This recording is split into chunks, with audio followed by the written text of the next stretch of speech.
ओम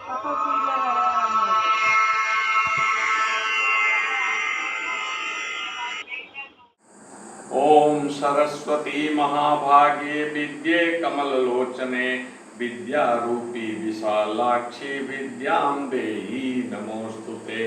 ओम श्री सरस्वत्यै नमः। ओम नमो नारायणाय।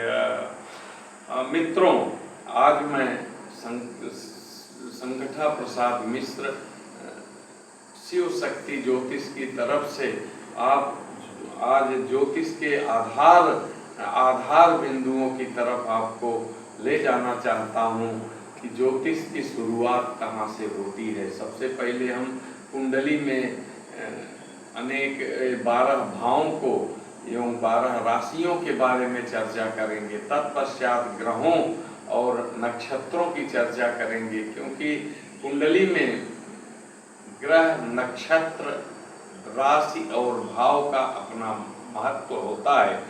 ये ब्रह्मांड एक सर्कल है जो कि 360 डिग्री का होता है, जिसको 12 भागों में बांटने पर प्रत्येक भाग 30 डिग्री का होता है। इस तरह से प्रत्येक राशियां 30 डिग्री की होती हैं और प्रत्येक भाव भी 30 डिग्री के होते हैं। उसमें 12 खाने यानी 12 हाउसेज जिसको बोलते हैं, उनका किस भाव में कौन सा ग्रह और कौन सी राशि स्थित है, इसका बहुत महत्व होता है। क्योंकि कुछ भाव अच्छे, कुछ भाव विपरीत परिणाम देने वाले होते हैं। ग्रहों की पोजीशन, दृष्टि, युति के अनुसार ही वो फल प्रदान करते हैं। सबसे पहले कुंडली भारत में 3 तरह की प्रचलित की जाती है। नंबर 1 उत्तर भारतीय पद्धति से कुंडली, जो कि अभी आपको मैं चित्र में दिखाऊंगा, जिसमें सभी राशियां एंटी क्लॉकवाइज में होती हैं। इसके बाद दक्षिण भारतीय कुंडलियां स्क्वायर शेप में बनाई जाती हैं, जिसमें क्लॉकवाइज सभी राशियों को सजोया जाता है। एक तीसरी तरह की भी कुंडली होती है, जो ज्यादातर उड़िया, बंगाल और मैथिली प्रदेशों में इस्तेमाल होती है। उसमें स्थिर राशियां स्थिर होती हैं, लेकिन घड़ी की सुइयों के विपरीत दिशा में होते हैं, जिसको एंटी क्लॉकवाइज करते हैं। अब हम इन तीनों तरह की कुंडलियों पर आते हैं।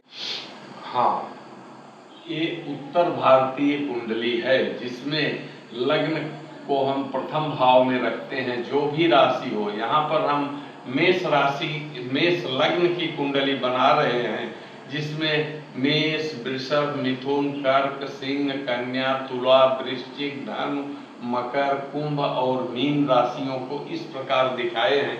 इसमें हम देख सकते हैं कि भाव स्थिर हैं, लेकिन राशियां चल हैं, जो घड़ी की विपरीत दिशाओं में चलते हैं, जिसको हम एंटी क्लॉकवाइज बोलते हैं।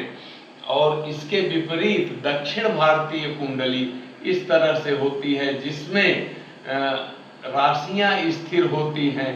मेष, वृष, मिथुन, कर्क, सिंह, कन्या, तुला, वृश्चिक, धनु, मकर, कुंभ और मीन।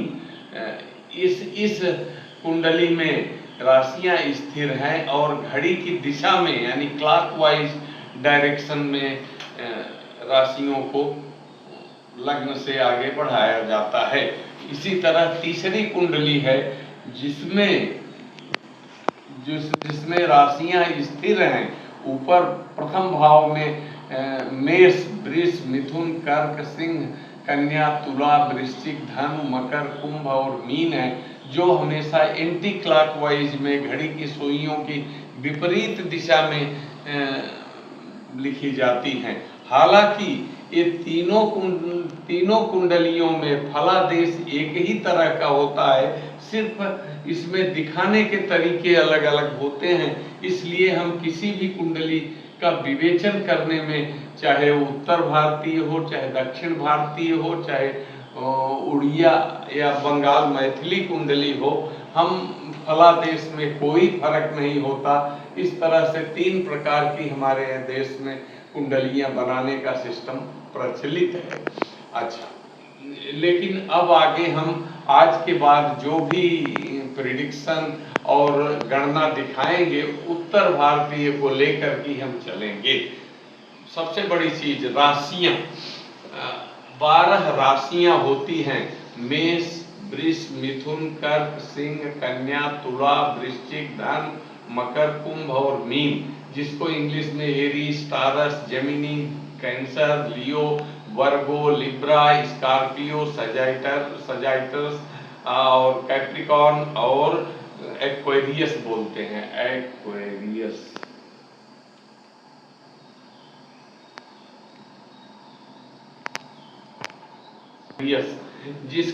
जिसकी राशियों का सीरियल नंबर ही हम अपनी कुंडली में दिखाते हैं। जैसे मान लो किसी का लग्न तुला है तो प्रथम भाव में हम तुला रखेंगे, उसके बाद यहाँ 7 लिख देंगे, 7, 8, 9, 10, 11, 12, 1, 2, 3, 4, 5, 6 इस तरह से हम दिखाते जाएंगे।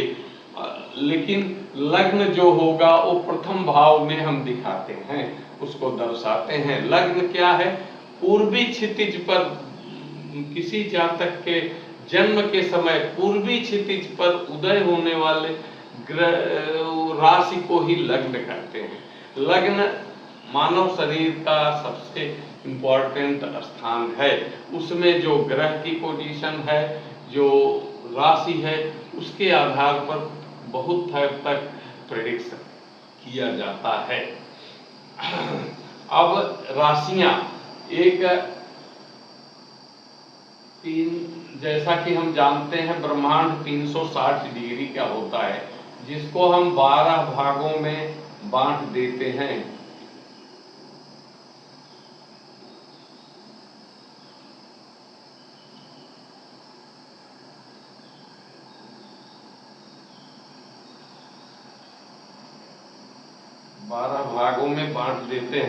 तो 360 divide by 12 is equal to 30 degree.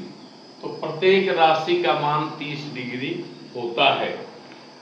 30 degree की राशि में ग्रह कितने डिग्री पर है उसके हिसाब से उसकी अवस्थाएं देखी जाती हैं। बाल्यावस्था, वृद्धावस्था, दीप्तावस्था, युवावस्था इत्यादि। तो ये तो हो गया राशियों की संख्या। अब राशियां हमेशा बदलती रहती हैं किंतु भाव स्थिर होते हैं। जैसे यहाँ एक प्रथम भाव को फर्स्ट हाउस बोलते हैं या प्रथम भाव बोलते हैं, जो कि हमेशा प्रथम भाव ही रहेगा। यहाँ राशि कुछ भी हो सकती है, संख्या कुछ भी हो सकती है, 1 से 12 के बीच। उसके बाद first house, second house, third house, fourth house, fifth house, sixth house, seventh house, 8th house, 9th house, 10th house, 11th house या 12th हाउस। यहाँ राशि कुछ भी हो सकती है किंतु भाव या हाउस वही रहेंगे। अब जिसमें प्रथम भाव से हम फर्स्ट हाउस, जिसको हम तनु भाव कहते हैं, तनु भाव व्यक्ति का शरीर और ये रोक दे बंद। प्रथम भाव फर्स्ट हाउस, इसको तनु भाव कहते हैं। इसका कारक सूर्य होता है। यह शरीर, स्वरूप, वर्ण, बलाबल, रूप, स्वभाव, आकृति, स्वास्थ्य, चेहरे का आकर्षण, यश स्थान, प्रारंभिक जीवन, व्यक्तिगत विकास, संपूर्ण चरित्र, सिर, दिमाग और सामान्य रूप से सारा शरीर का द्योतक होता है। ठीक। अब द्वितीय भाव को धन, वाणी, कुटुंब, धन भाव कहते हैं, जिसे धन, वाणी, कुटुंब भाव भी कहते हैं, जिससे धन, धान्य, कुटुंब और सत्य, असत्य, जीव, दायां नेत्र, मुख, कान और गला होता है, इसके कारक देवगुरु बृहस्पति होते हैं। तृतीय भाव, थर्ड हाउस, इसको सहज भाव कहते हैं, जिसके कारक मंगल होते हैं। सहज भाव छोटे भाई बहन से, सहज भाव से छोटे भाई बहन, छोटे भाई बहन, पराक्रम, बलाबल, साहस, धैर्य, शौक, छोटी यात्राएं, पिता के मरण का विचार, गला, कान, नाक आदि का विचार करते हैं, इसके कारक मंगल होते हैं। चतुर्थ भाव को हम सुख भाव कहते हैं। चतुर्थ भाव को सुख भाव कहते हैं।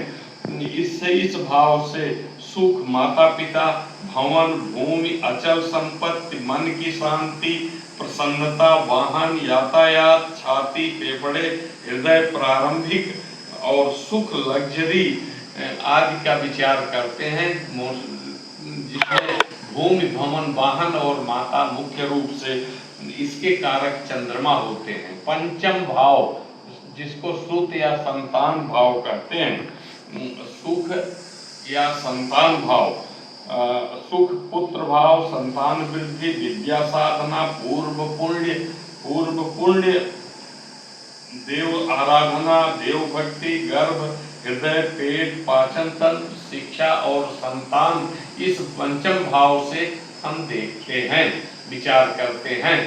षष्ठम भाव यह रोग, ऋण और शत्रु, चोट, चपेट, प्रतिस्पर्धा, लड़ाई झगड़ा, नाभि के आसपास का हिस्सा देखा जाता है, इसके कारक मंगल होते हैं। सेवेंथ हाउस, इसको जाया भाव कहते हैं। जाया भाव, इससे पति के लिए पत्नी, पत्नी के लिए पति के जीवन साथी, विवाह, काम वासना, व्यापार, साझेदारी, विदेश यात्रा, मृत्यु, पद प्राप्ति, यात्रा मार्ग, ससुराल, पेट का निचला हिस्सा, मूत्राशय की बीमारियां का आदि देखते हैं, का विचार करते हैं, इसके कारक शुक्र होते हैं। अष्टम भाव आयुर्भाव कहा जाता है, जिससे हम आयु का, व्यक्ति के आयु का, आकस्मिक घटनाओं का विचार करते हैं। आयु, मृत्यु, पैतृक संपत्ति, आकस्मिक परिवर्तन, विरासत, दुर्भाग्य, कष्ट, शोध और आध्यात्मिक विषय में ज्ञान करते हैं, इसके कारक शनि देव होते हैं। नवम भाव को धर्म भाव भी कहते हैं। धर्म भाव, भाग्य भाव दोनों ही कहते हैं। धर्म, भाग्य, पिता, गुरु कृपा, तीर्थ यात्रा, लंबी यात्राएं, कानून, उच्च शिक्षा, परोपकार, कूल्हे, जाग आदि का विचार करते हैं, इसके कारक गुरुदेव बृहस्पति होते हैं। 10th हाउस, जिसको राज भाव या कर्म भाव भी बोलते हैं। अब दसम भाव से व्यापार, कारोबार, प्रसिद्धि, सम्मान, उपलब्धियां, सत्ता, शासन एवं संघर्ष आदि का विचार करते हैं। घुटने, पैरों के जोड़ का विचार इस दसम भाव से करते हैं। इस भाव के कारक बुध ग्रह हैं। 11th हाउस, एकादश भाव या 11th हाउस से हम आय भाव बोलते हैं। इससे व्यक्ति के आय प्राप्ति और इच्छा पूर्ति और बड़े भाई बहन, पुत्र वधू आदि का विचार करते हैं। साथ में शरीर के अंगों में बायां कान, पिंडलियां आदि हम का विचार करते हैं। इस भाव के कारक देवगुरु बृहस्पति हैं। द्वादश भाव यानी 12th हाउस, द्वादश भाव को व्यय भाव बोलते हैं।